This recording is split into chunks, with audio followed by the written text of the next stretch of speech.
Alright, these things are pretty heavy, man. Didn't realize how heavy they were until I took them off.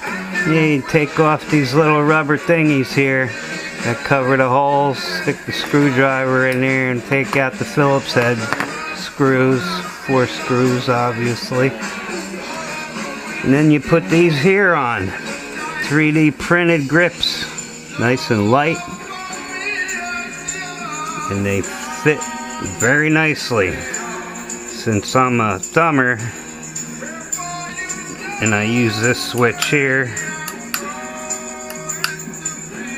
everything fits nicely. Well, I could tell the weight right away.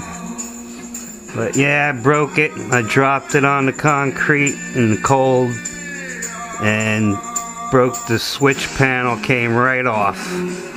So I taped it back on and it's been working fine for a month since I broke it off, and yeah, I'm liking these new grips from Banggood.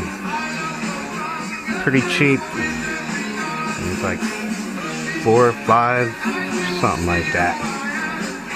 A few dollars and you save a lot of weight. Like it.